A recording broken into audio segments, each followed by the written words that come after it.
Thomas, welcome to Foreign Friday. I got some green on today for the, I guess, wasn't intentional, but maybe a little bit of Irish luck with the green going today at Curragh. We'll cover those races in a minute. But before we get to the Curragh, Tom is 150 to 1 Tom because his 150 to 1 shot finished fourth and paid $30. But in that same race, if he had put my favorite on top there, 25 to 1, you would have gotten really paid. You would have done very, very well. And with that size of a field, though, there's 26 horses, or it's 28, I forget, but it wasn't small. Let's put it that way. Yes, absolutely a plus number, 100% for sure. So Tom and I, we took a lighter and we lit up the Glorious Goodwood. So hopefully this week our saws remain razor sharp. I was putting the word saw and sharp together, and then they came out like that. So it's one of those things when you speak from flow of consciousness, like our guest last night on the Player's Edge. Clearly, Peter Barry race calls from the flow of consciousness, and he also interviews from a flow of consciousness. So if you haven't seen that yet, we went over the West Virginia Derby, the Governor's Race, and the Robert Byrd Stakes. Interesting that there's a Robert Byrd Stakes, but we'll talk about that some other day. But I felt like there were some very good picks in there, and I went out on a limb. I did my best impersonation of Tom and picked a bomb in one of the races. So if you haven't caught that, if you got a little bit of time, sit down and check out the Player's Edge with Peter Barry right here on Horse Racing Radar TV. Just go ahead and click the subscribe button, the like button while you're here, hit the bell, follow us on Facebook, Twitter, and Instagram at Horse Race Today. And of course, our Swiss Army Sean will keep you up to speed with everything that we're doing around here. What were your thoughts about last night? Long. Definitely. He's got a lot to say for sure, and most of which is very interesting. So I think it's you learn, I think, a lot about West Virginia racing. And the fact how, I think the funniest thing of all was eating a moth. Yeah, that was without question. I mean, the bat, too, was pretty good. Yeah, he must have wondered. He came from Australia, and then he comes to the United States. You know, Australia, as he mentioned, is known for their poisonous. Everything is poisonous over there. It'll kill you if it doesn't. If you don't kill it and eat it first. But he was saying he must have been wondering when he got here. He got hit in the head with a pigeon, hit in the head with a bat. And then he also got to eat a couple of moths, one of which went down live, which must have been pretty interesting, right? A little nourishment. Yes, indeed. Well, hopefully we can nourish our wallets, Tom. This week we're going to head off. You, myself, Tom, and Terry will be off to Saratoga. On Thursday, we will have a raffle. We'll put that up on the Player's Edge. We'll put it up on the our social sites for lunch with Tom and Terry on Thursday, right? Yeah. And then I will be there it's on Tom. So, I mean, you can go there and get the filet mignon if you want. You can. Yes, indeed. So we'll make sure that we post the drinking may be limited, though. Yes. Well, you get water. You get one. You get a choice, one or the other. You get the drinks or you get the food. So make up your mind before you show up. And then on Friday, I'll join them for Friday and Saturday as well. Maybe Sunday. I got a long ride home, so I can be back here for Monday. But in any case, we also have a ticket for Sunday too, so we should keep that in mind. Indeed, we do have it. So Saturday we're in the grandstands. So I get to wear shorts and a t-shirt on Saturday. We're gonna you get your shorts and your non-collared shirt on Saturday. Right. I get to be me. Beautiful. All right, so let's try to knock out some. Let's see if we can add a little bit of money to our bankroll before we head east for you and I. Anyway, we're going to go to the Curragh today for races 4, 5, and 6, if I remember correctly. That is correct. And race number 4 being the Rathasker Stud Phoenix Sprint Stakes. It is a 6-furlong race on the Curragh's Swiss Army shaped track, which means they're going to start back here. They're going to take the slight rise, a slight turn, and run down that straightaway to get to the finish. Of all the races what we're doing at the Curragh today, Tom, this one has the most traffic with 11 horses in it. And this one's going to start at approximately 10:15 a.m. Eastern. The going is supposed to be good. So if it's good going at the Curragh, what should we expect at 6 furlongs in terms of strategy? Well, we do have some speed horses in this race, so They're not gonna try and catch me. They'll try to set up a reasonable pace, and when they hit that 3 furlong marker, we'll begin to see who's going to get it done. Who's got and the octane? Really, I think it's going to be the first move type of race. At least that's the way it seems to play out on paper. Mm-hmm.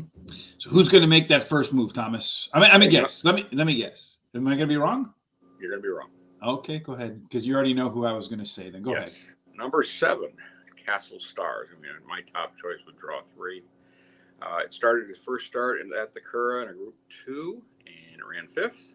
But it made progress in this race, and this is a classic, it needed a start type of horse.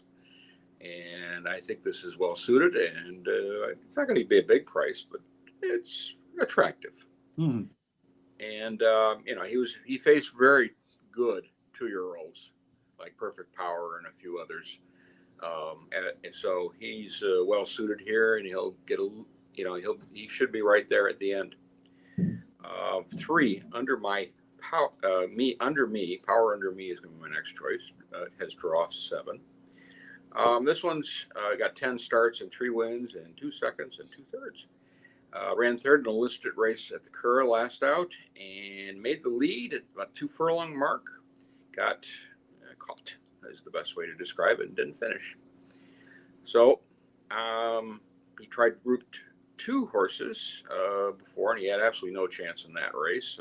He lost by 8 3/4 lengths to maybe the best sprinter in Ireland right now, Brad the Brief. He started winning his first race in a listed race at Cork. He's done really well in group races to place in them, not winning them. So that's my classic. Yeah, let's put him in the exacta and the trifecta because he's good at doing that. So he's good at beating everybody else, but not winning. So if it was a listed race or something lesser, he would be on top. Finally, I'm going to pick number 2, Go Bears Go, which you thought I was going to pick as my top choice. I got him as number 5, Tom. Oh, number 5? Okay. Mm-hmm. Nope. Jay, you really threw me for a loop there when you said I'm going with number 2, Go Bears Go. I was like, wait a minute, what? Yeah, well, you thought I was crazy, right? Well, I don't think. Last out, he had a much better effort in Group 3 at Newberry. He was up in time for second. He raced his race at Royal Ascot was the best way to describe it. He was up front and then just faded. Mm-hmm. He started out at Royal Ascot winning in a short field race. So straightaways, he has also won at the Curragh. So he's going to be up front. There's no question about that, and it's just a matter of whether you can finish. Well, where you stop is where I'm going to start, Thomas. I'm surprised that you don't have Go Bears Go. I don't think like there's a big separation from maybe the 7 horses out of this field. I just feel like Go Bears Go, looking at the horse on a good track, which is what we're going to get more often than not, you get a really good effort out of this horse. I know that if he runs his race, he's going to be forwardly placed. And he's done well at the Curragh 2 times out with a win and a third. The distance isn't necessarily his favorite distance, but he has a little bit of black type from some of the other horses that are in this race behind him. So I'm going to kind of cautiously take Go Bears Go as my top choice. My next one is my long shot in here, number 11, Ano Sira. I hope that's the way you pronounce that one, Tom. You're the official pronouncer, so you get to pick what you want. Yes, I'm the official pronunciator of the Horse Racing Today Network. Anyway, this one has run at the Curragh a couple of times, Thomas. He's run there 2 times. You know how many times he's won? 2 times. 2 times. The interesting thing is they're both at 5 furlongs, so it's going a little bit longer. Those were the 2 races and 3 races back. This looks to me just like a horse that's in form right now. And if it can run back to that Curragh form, maybe it likes the track. The one good thing about it is the good run of the 2 was the one where he just blew out the competition. So maybe at 28-1, does he win? Maybe. Got to put him in the money. I think a horse that's 2 for 2 over the course could prove to be a horse for the course. Your first choice was my third choice. Castle Star for many of the same reasons that you like that horse, Thomas. Again, one that's performed okay at the Curragh, 6 times out, 2 wins and 2 seconds, so clearly can do all right there. Making its second start off a layoff. Last time the horse had a second start, which was only once in its career. It finished second by a head. Didn't really improve much, but didn't run any worse than it did in its first start. And it's a horse that's done okay at the distance. Probably struggles to win 1 time in 5 races, but 3 seconds. So I wouldn't be surprised if the 7 is fighting for the lead at the end, but just hangs because that seems to be what it likes to do. And finally, number 12, Sacred Bridge being my final choice. Another horse that's performed well at the Curragh the first time across the track. What did it do, Thomas? It won. It won on a good track at 6 furlongs, just like today. It's the horse's only win at the distance. So maybe it's a horse that likes the distance and the course. So I'm going to go 5'11", 7'12", but I do think in this 11-horse field, yeah, you can probably take about 7 of these horses, pull them out of a hat, and one of them be the winner. Yeah, it looks very competitive on paper. But you know what? We're going to find out. I forgot, Tom. How can you let me forget, Thomas? The predictor, baby. Let's see what happens with the predictor. This is my favorite part of the show now. I'm turned on by toys, I guess. Let's see. And I didn't necessarily mean it that way, but Go Bears Go is going to be your slight winner over Dubawi Legend. Looks like it's going to be neck and neck at the wire, Thomas. Neither one of us took the Legend, but we'll see if the Legend holds up to its predictor form come Saturday. Next race on the card for us, Tom, is race number 5 at the Curragh. Race number 5 is the Shelby Motors Volkswagen Stakes or Handicap. Funny thing is, I might go out and buy a Volkswagen today, Tom.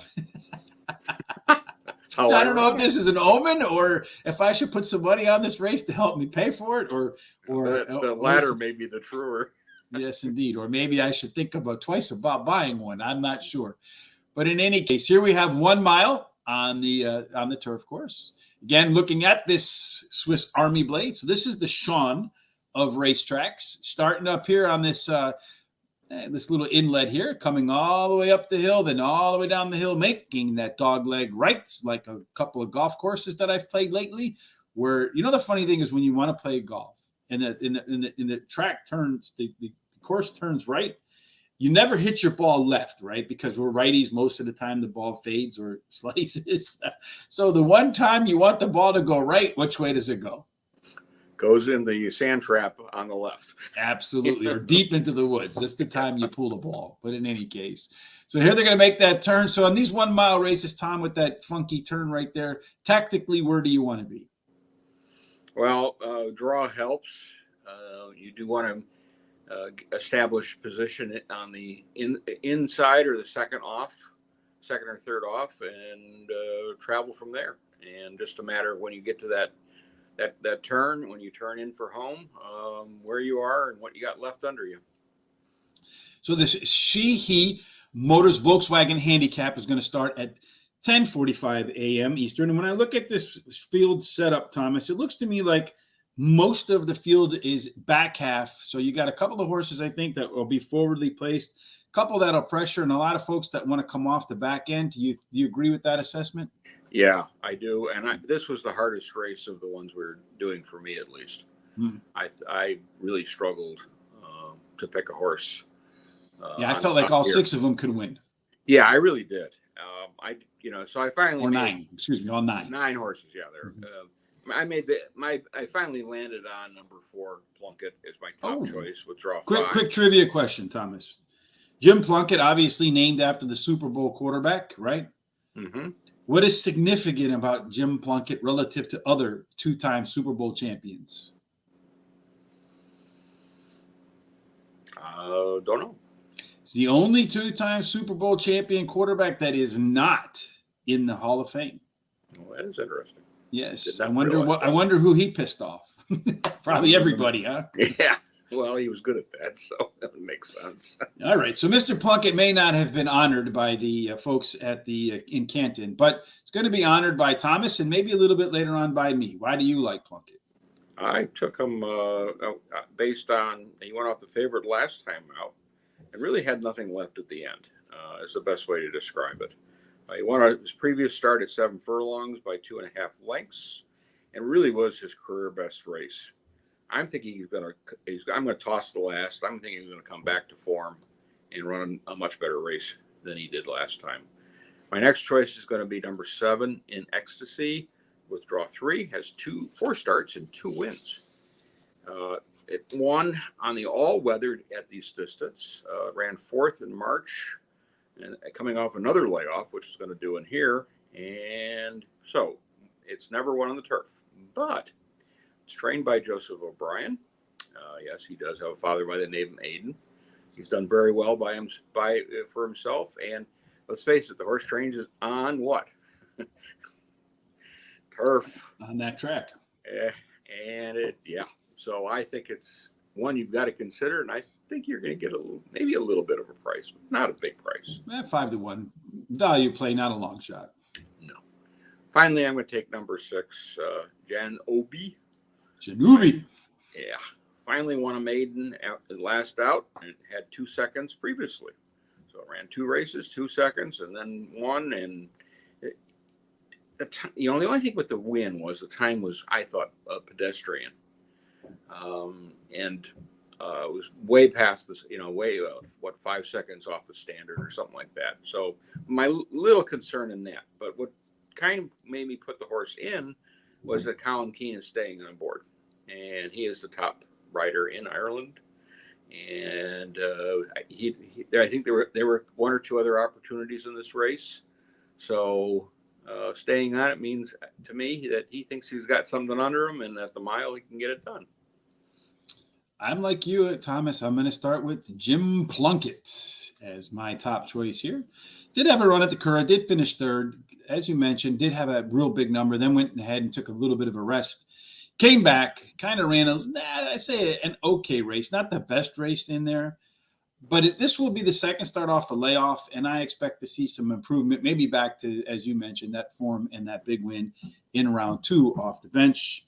I'm going to go with Janubi as my second choice in here. I'm lukewarm on this one too, because it really hasn't faced the stiffest of competition, but really hasn't done anything wrong. The last race of which was its best race. So maybe it comes back and improves upon that. I'm going to go with number 3, Big Baby Bull, as my third choice in here. Big Baby Bull squared off against some of these before. A lot of black type behind the Big Baby Bull. So maybe Big Baby Bull can do it again. And it looks to me like Big Baby Bull is one of those horses that, he's either hot or cold. So he's hot right now. Let's see if that can continue. But if he runs a cold race, there's a chance he could finish completely out of the money. And then finally, my 4th choice, because I get to make 4. Tom only gets to make 3. That's the rules of the game here. I'm going to go with number 8. Is that Ty O'Connell? I'm not even sure what that is. This is horse. I'll go with that. You're the official pronunciator, so. Ty O'Connell. Yeah, I know the Connell's right, and I know the Ty's part. I don't know if it's T O'Connell. I'm not sure. But anyway, this is a horse that's making its 3rd start off a layoff. I do like the fact that it improved greatly last time out. I don't like the fact that it's been on turf 19 times and only collected a couple of thirds. So it might be 12-1 here. I got a feeling that number might go a little bit higher. I'm just hoping to catch a horse that's maybe in form that some bettors will overlook because of its lack of success on the grass. And if indeed I'm correct on that assessment, then maybe we'll get a price there. All right, Tom. It's time for the predictor. Drum roll, please. The predictor says... Ooh, look at this. Look, it's going to be close at the end. Oh, but ice cold in Alex. Did either one of us take that guy? Nope. Wow. Plunkett's up there, too. Oh, my Ty O'Connell is in there as well. Big Baby Bull and Janubi. Looks like Janubi is going to be kind of struggling in there. All right, so this is a race again where I felt like you, Thomas, that any of the 9 horses could probably find their way to the winner's circle. The last race that we're going to do at the Curragh on Saturday is race number 6. This is the Keeneland Phoenix Stakes. Is this then somehow relationship to a race at the Keeneland too? Yeah, there's a Phoenix Stakes at Keeneland. Like a sister race then, right? Essentially, yeah. Is that like when they do like the Queen Elizabeth Stakes and all that kind of stuff, and they have like that where she comes when there's no COVID? Yeah. Well, she's a little old now. She won't be coming anymore. No, but she used to come right before Yes, COVID. she only once she came, yes, but she's spent a lot of time in Kentucky in her youth. For the bourbon, huh? Well, no, more for the horses. Sure, that's just the excuse to go hit the bourbon. Yeah, I don't know if she drinks or not. I'm gonna hear from the Queen's Royal. I would have with that family's, but that's me. Maybe a little bit more than drink with that family. All right, Tom. So this one's 6 furlongs. Going to be back here, come down the slight rise or up the slight rise, slight fall, level, slight rise. So some undulations. Going to take them from 6 furlongs, Tom. You mentioned in there before that you felt like, well, this is a 6-horse race. So what do you feel like this race? I feel like there's really not a pure front runner in this group. I feel like everybody's going to kind of clump up, and then one of them is going to make a move and take the initiative to try to win the race, maybe halfway down the straightaway there. Well, and I think what we're going to see is probably those 2 long shots may go out and try to steal the race, because there's really, to me, there's 4 contenders and then the other 2. Mm-hmm. And with that, I took number 3, Bradsell, as my top choice with draw 6. It's 2 for 2. Ran brilliant last time out in Group 2 at Royal Ascot. When they asked for more from this horse, it delivered. To be nice about it, I mean, it really looked good, and it beat a good group, because it's a key race. The 2 runner-ups have both won since that race, and one of them is in this race. And Persian Force is my next choice, and was the one that lost to Bradsell, but came back and won the next race.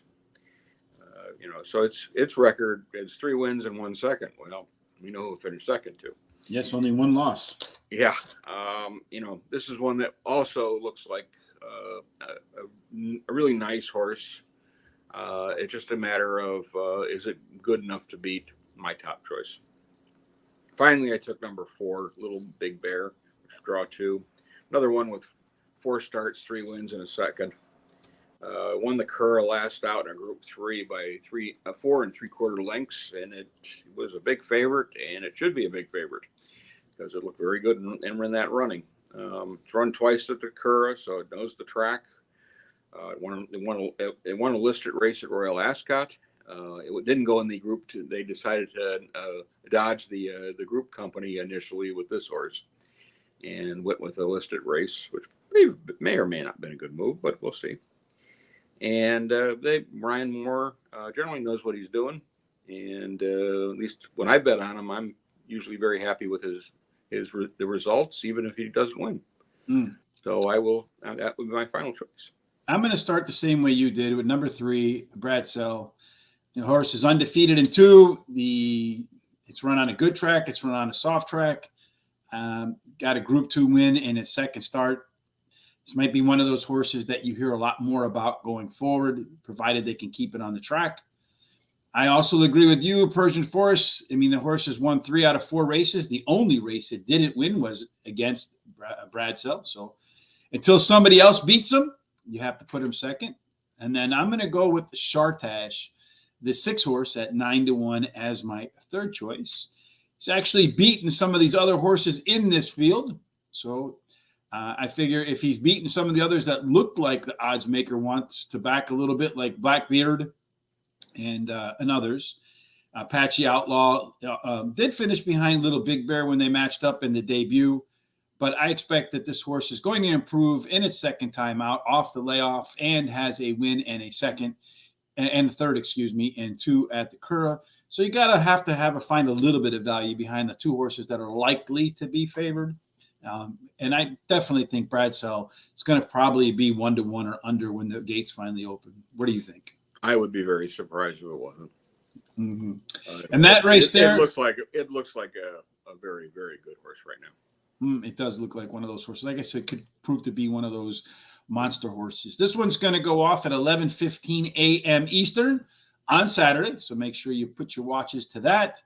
Another thing you want to put your watch to tonight is the Picks with the Professors play of the day. For the most part, the Professor's been, I'd say, winning at about a 75% clip since we've been working with him. So if you play Major League Baseball with your bookie, if you're a punter for the MLB, make sure you head over to the Picks for the Professor. You'll see in our description here on Facebook, on YouTube, on Twitter, a link to the Professor's Play of the Day. Also a link to his full YouTube show. So you want to see all of the professors, the actual professor. He's a statistics professor.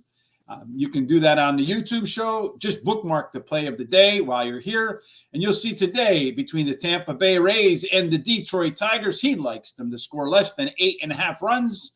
That's a -110. So this is one that he likes a lot. So keep an eye on it. You can see down here so far, the Play of the Day, 48 wins, 28 losses. So 20 games above 500, much better than my Chicago Cubs and probably your Milwaukee Brewers too, Tom. Up 17.61 units for a positive ROI of 19%. And that's exactly what we're trying to do here too, right, Tom? Positive ROIs. I would hope so. Losing is not fun. That never is. Hopefully when we get to Saratoga next week, losing won't even be a word that touches our tongues. We're going to be, well, I've been kind of cold this past week. It's one of the first times with Terry and I in quite a while where I didn't come home with at least 1 or 2 pick fours during the course of the week. So I'm hoping that I'm going through the lull right as I thought the rebound as we head east. We're going to head to Saratoga for the second part of the show today, Thomas. First one's going to be on Saturday. This is race 11 at Saratoga. It is the Saratoga Derby Invitational Stakes, Grade 1. It's also part of our wagering guide over at Guaranteed Tip Sheet.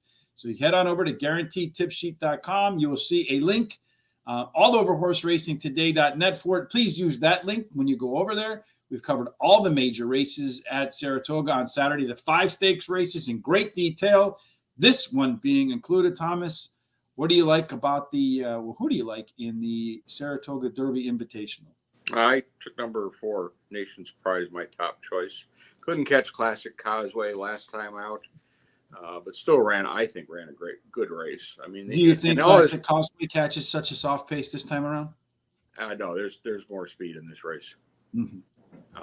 And the thing with this horse is that, he's run one bad race, and that's at the Epsom Derby.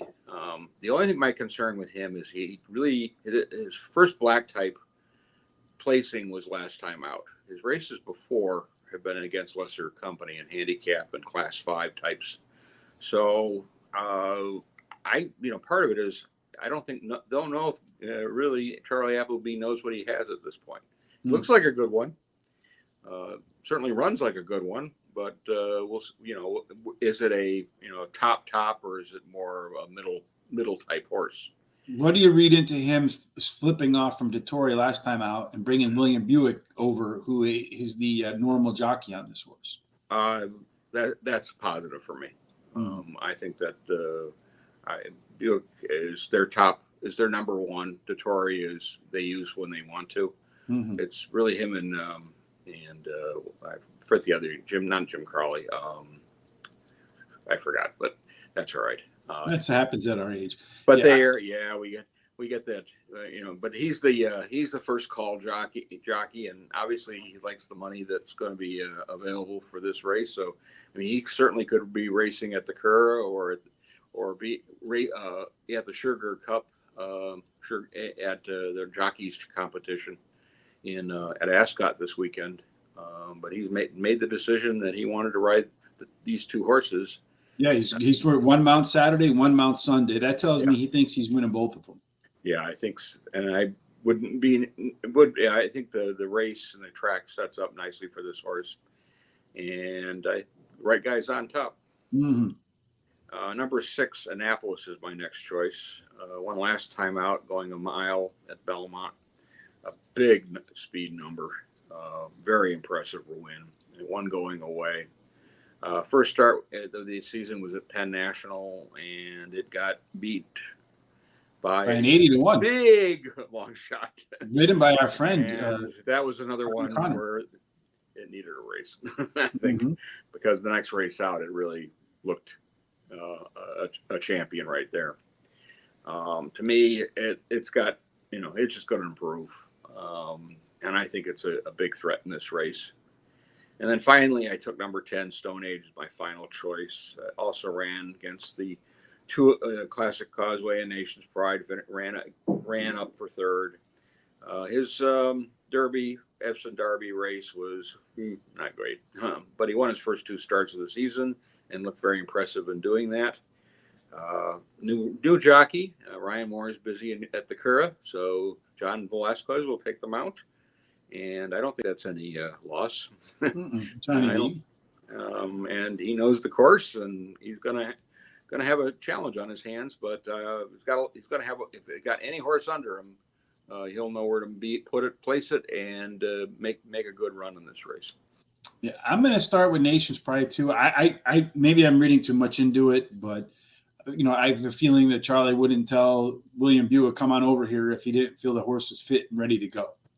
And considering William Buick, the jockey, only has 2 mounts, one on Saturday and one on Sunday, unless he really wants to hang out at Saratoga for a couple of days. It seems to me he's here to win and collect the check. I like Stone Age too. Last time out, the horse did press right behind Classic Causeway. I don't think he necessarily wants to lead. I think he's a pressure horse. This time around, Classic Causeway is going to catch a lot of other speed from the likes of Emmanuel. A couple of others in here, I think, that have a good chance to put some early pace on. Yeah, I think Ethereal Road will be up there too. So I like the fact that Stone Age is, the last time out, he was running too wide through the first turn. I don't necessarily think that's going to be the case this time around because you have a very long straightaway before the first turn. That'll give John Velasquez every opportunity to put the horse in good position and not have to go 3-4 wide around the first turn. And, you're watching a race, you see your horse go 3-4 wide around the first turn, and you're basically screwed. As long as that doesn't happen again today, I think he'll be all right. I like Annapolis as my third pick. Pletcher, Ortiz, no matter what happens with those two, this horse is going to be overbet, even if it is the best horse in the race. But I do have some concerns because it hasn't faced anything like this so far. So it's going to have to prove that it can beat really good horses in here. And then finally, my last horse in here is going to be Side Dog. That last race, that Belmont Derby, you had outside of Classic Causeway, you had a clump of horses that were basically within a length of each other or half a length of each other at the finish line. Side Dog has some of the best late kick in this field, and I have a feeling that it'll be much better positioned this time around than last time around, and should be better in the second start off a layoff, and does have I think he actually has the best late kick in the field. So I'm going to be surprised if this time around Manny Franco, personally, I like Manny Franco better on horses that get to the front than horses that come from the back, but Manny he's doing okay. And a lot of these other jockeys over here have been struggling so far at the Saratoga meet. Sunday, we're going to go over to we should mention there's one trainer who does not have a horse in this race. Chad Brown. Yeah, which is very curious. It is indeed. So we're going to flip to Sunday at Saratoga for race number 7. This one is the Saratoga Oaks International Stakes. This one is for the ladies, right, Thomas? Yep, 3-year-old fillies. And this one is only a field of 6. And this is an interesting field to me in a lot of different ways, Tom. But you still have to settle. I only get to settle for 3 horses in here.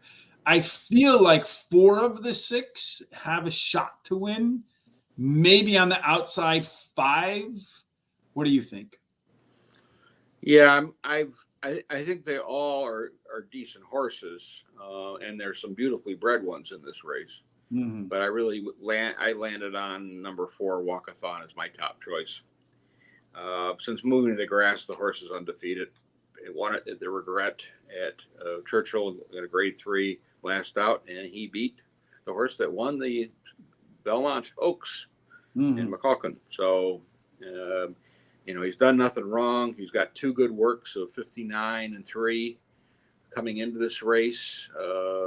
And let's face it, it needed that grass, and it was bred for it. So I was surprised they started out on the dirt, even though it did run some seconds. But it was bred for the turf, and it's proven that that's where it belongs. And this is a good opportunity to step up. I did take the horse that won last time out at Belmont, which is McCulloch.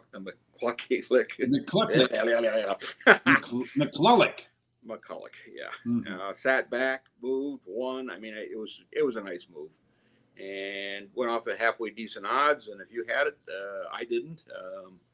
but it looked very nice. And the other race, I mean, the only other win though it had was a maiden win, so I could see a little, but regression. yeah, well, maybe, because I mean, the works are steady.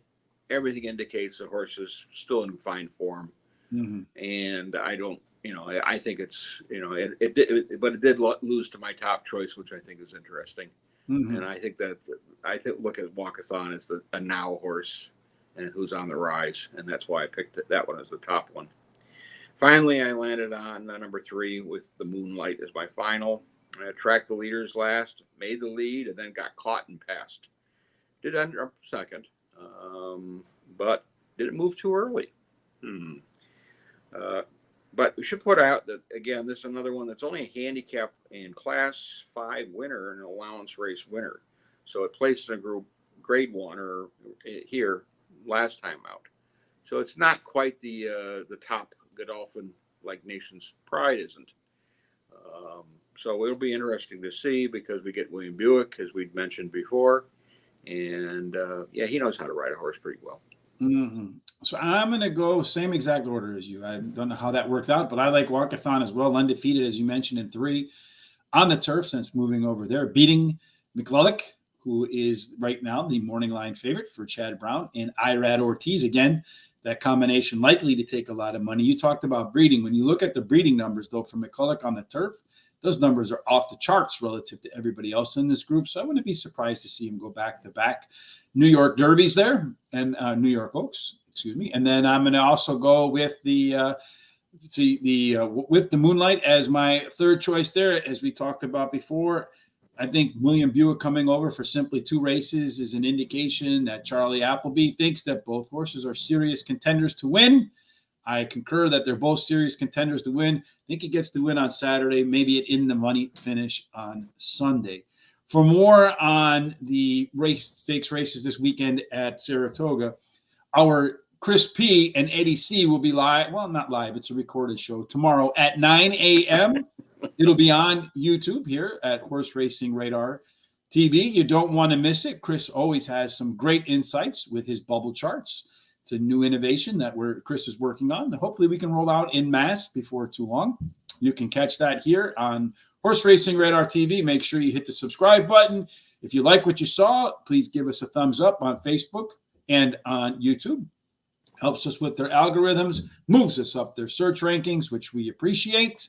And then, of course, Thomas, we'll be back. I'll be back Monday solo to do Parks Racing, as Tom and Terry will be on the road again. I can just imagine. I don't know. Have you ever seen the movie Black Sheep? Yes.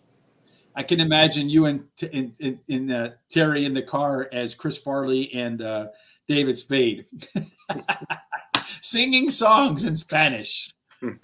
Well, that would be a challenge, but it would be definitely interesting. That's for sure. Indeed. Well, that wraps up for today, Thomas. Any final thoughts before we roll up and out of here? This is, there's some smallish fields here, but there's some really good horses, and I think especially at Saratoga. But that 2-year-old race at the Curragh is something to watch too, because we would not be surprised to see 1 or 2 of those horses show up over here in November. Yes, for the Breeders' Cup at Keeneland. Another place that I'm probably going to end up, where you'll probably end up as well, is at Keeneland come November. So if you want to keep up, if you're in Saratoga next weekend, make sure you stop by and say hi. But we're going to have some lunch with Tom and Terry, at least on Thursday, maybe on Sunday too. We'll see. If you're interested in, and you're in the area, you're interested in saying hello and having lunch on Tom, like I said, you got a choice. You can either get drunk or you can get full, but you can't do both. So and I'm not guaranteeing my picks either. So, yeah. But to do that, make sure you keep up with us on our Facebook, Twitter, and Instagram at Horse Race Today. Our Sean will put out the details to that. So keep an eye out for that for the weekend. Until then, until we meet again, either virtually here on YouTube or maybe face-to-face at Saratoga next weekend. We hope that no matter what you do, Thomas, it ends up in the winner's circle. Indeed. Have a fantastic weekend, and thanks for joining us.